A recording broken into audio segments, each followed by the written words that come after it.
त्यावेळेला आठवते तुम्हाला, साधा प्रश्न होता तो, की महाराष्ट्रामध्ये जर समजा रेल्वे भरती आहे तर त्या रेल्वे भरतीच्या जाहिराती या उत्तर प्रदेश बिहारच्या वर्तमानपत्रात काय येतात, माझ्या महाराष्ट्राच्या वर्तमानपत्रांमध्ये काय येत नाहीत.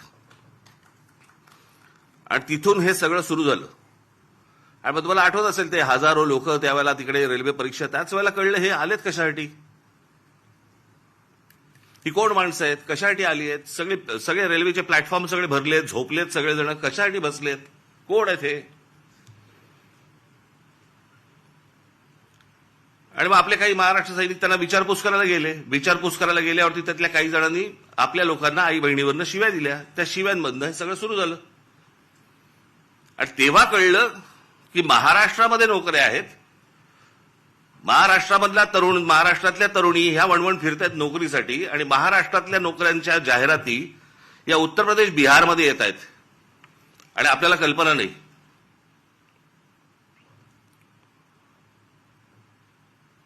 कारण त्यावेळेला सगळे रेल्वे मंत्री वगैरे सगळे जण ते तिकडचेच होते, लालू प्रसाद यादव वगैरे. आणि मग ज्या वेळेला ममता बॅनर्जी ज्या वेळेला रेल्वे मंत्री झाल्या त्यावेळेला त्यांना आपला विषय नीट समजला. आणि मग त्यावेळेला आपल्या पत्रावरती त्याच्यानंतर निर्णय झाला की प्रत्येक राज्यामधल्या आपल्या तुमच्या परीक्षा, रेल्वेच्या परीक्षा या स्थानिक भाषेमध्येच असतील, प्रश्न पत्रिका, आणि त्याची उत्तरं पण तुम्हाला स्थानिक भाषेमध्ये तुमच्या मातृभाषेमध्ये तुम्ही त्याची उत्तर देऊ शकता. असं तेव्हा सगळं सुरू झालं. त्याच्यानंतर वटणीवरती आले आणि मग आपल्या हजारो मराठी पोरांना रेल्वेमध्ये नोकऱ्या लागल्या.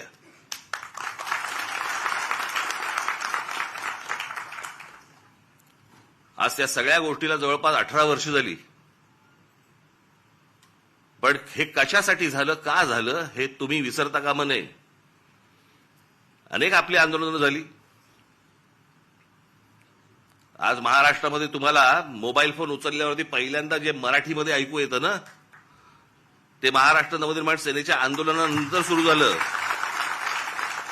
तोपर्यंत मोबाईलवरती फक्त हिंदी आणि इंग्रजी होतं.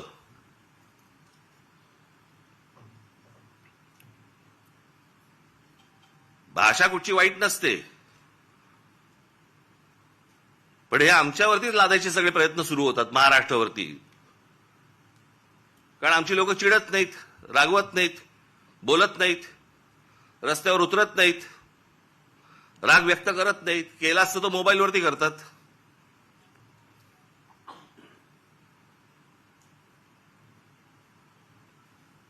त्याच्यामुळे तुम्ही तुमच्या आपल्या रेल्वे स्टेशन्स असतील, रेल्वे भरती असेल, याच्यावरती तुम्ही लक्ष ठेवलं पाहिजे. लोकशाही मराठी ऐका, पहा, जागरूक रहा.